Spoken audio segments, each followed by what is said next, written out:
Hello, welcome to Read Africa Aloud. I'm Nelda LaTeef, and I'm the author and the illustrator of the Talking Baobab Tree, which I'm going to read to you right now. Are you ready? Here we go.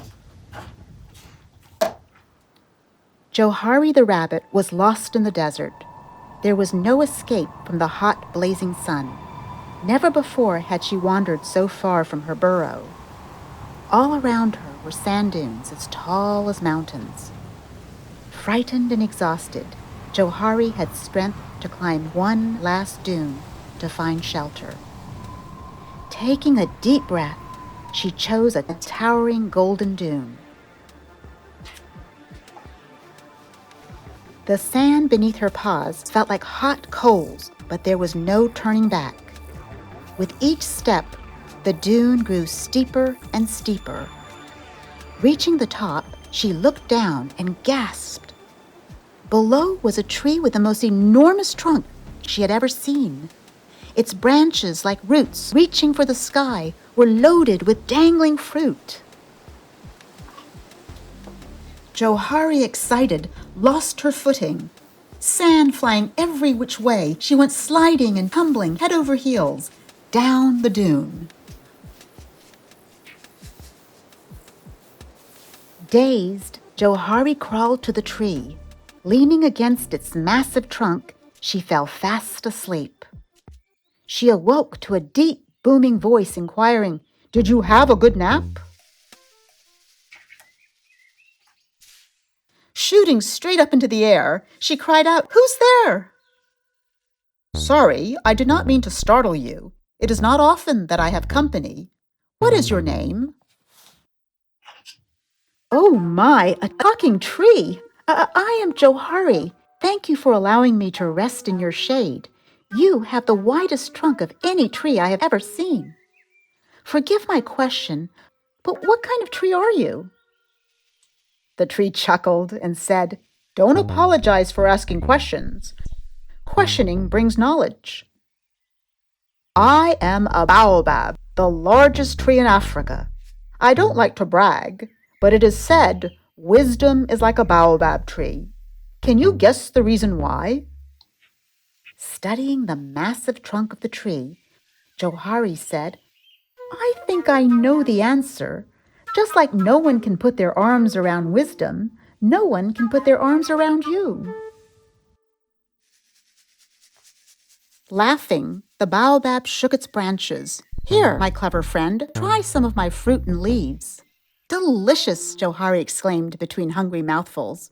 "If a tree is known by its fruit, you are the tree of life." "Actually, that is what I am called by those who know me well," said the baobab. "You deserve to be known as the tree of life. You provide food, shelter, shade, and so much more. Baobab, may I stay until the sun sets?" "Stay as long as you wish, but before you go, I want to give you a gift to remember this day." Unable to take another bite, Johari, beaming with satisfaction, said, "Thank you.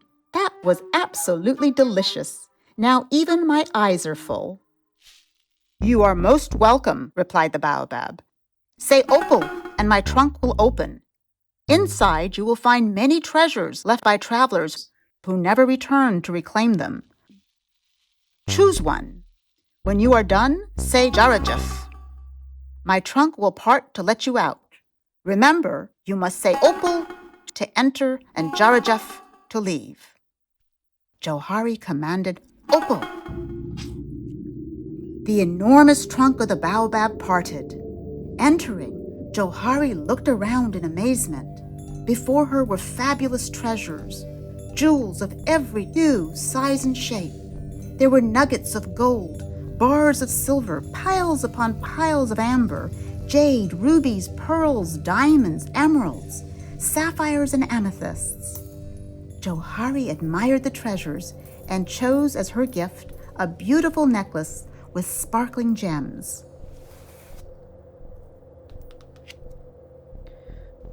Ready to leave, she commanded jarajef.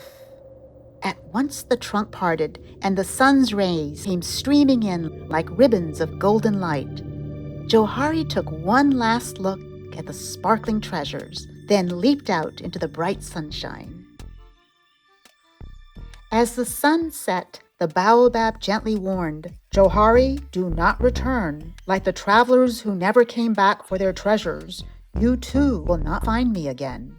Remember, as the owner of a beautiful necklace, always beware the one who has a bare neck.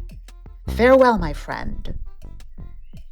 Baobab, you are not only wise, you are also kind and generous. Like the turtle who only knows what is hidden in its shell, your secret is safe with me.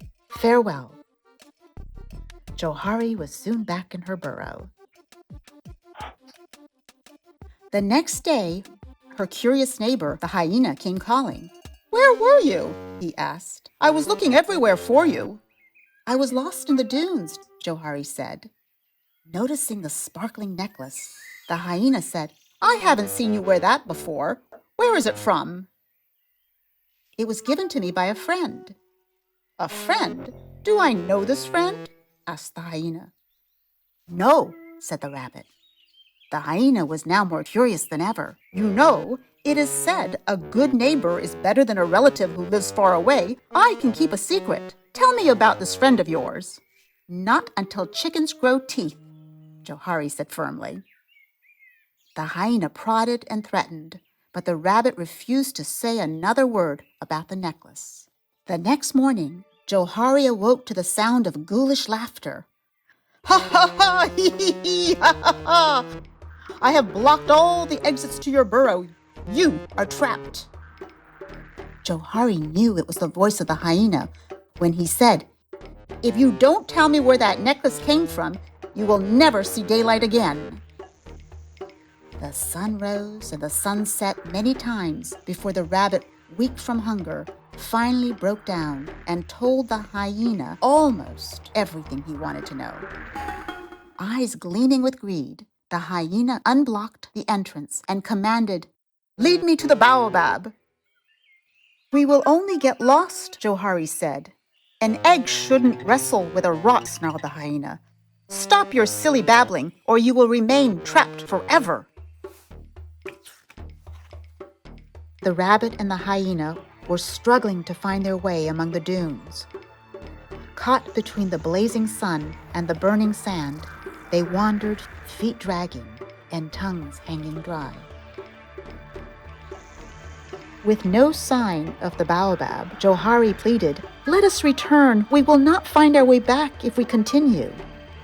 Licking his chops, the hyena hungrily studied the rabbit. Sensing danger, Johari tore off her necklace and threw it as far away as she could.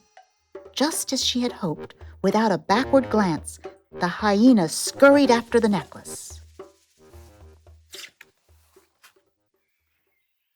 When the hyena returned, the only trace of Johari were paw prints and a curious outline of an egg drawn in the sand. In a fit of fury, he shouted, "Johari, I know you can hear me. After I find that tree, I'm coming after you, and you will see why an egg shouldn't wrestle with a rock." The hyena then scampered off to climb a towering sand dune. Reaching the top, he looked down. Below, just as Johari had described, was a tree with the largest trunk he had ever seen. Scrambling down the dune, the hyena trotted triumphantly to the tree. "Hello, friend," greeted the baobab. "You are welcome to enjoy my shade. Would you care for fruit from my branches?" "I think not," the hyena said as he nuzzled the sparkling necklace fitted snugly around his neck. "Where did you get that necklace?" asked the baobab. "A friend gave it to me," the hyena replied with a sly grin. "Deeds speak louder than words," said the baobab. "Where is Johari?" "I don't know, and who cares?" replied the hyena. "Careful! The voice of truth is easily recognized," said the baobab. "What is brought by a gust of wind will be taken by a gust of wind." Then the tree grew silent. Impatient to get to the treasure, the hyena, without asking permission, commanded, "Opal!" Just as Johari had described, the enormous trunk of the tree parted.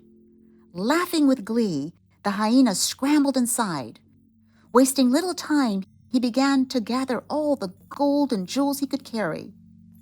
When his load was so heavy he could barely move, the hyena commanded, "Opal!" Nothing happened. Again he commanded, "Opal!" Still, nothing happened. He shouted as loud as he could, "Opal! Opal! Opal!" Suddenly, a look of shock crossed the hyena's face as he cried out, "That rabbit has outwitted me! Johari tricked me! That no-good rotten rabbit did not tell me everything! I'm trapped!" Thus, on a moonlit night, whenever you pass a certain baobab tree and you hear strange noises coming from within, chances are the hyena is shrieking, "Let me out! Let me out! I promise to be good! Let me out!" But no one believes him, least of all the baobab. Do you? As for Johari, her children and grandchildren never tire of hearing her tell the story of the talking baobab tree. The end. Thank you for being such a great audience, and don't forget to keep on reading.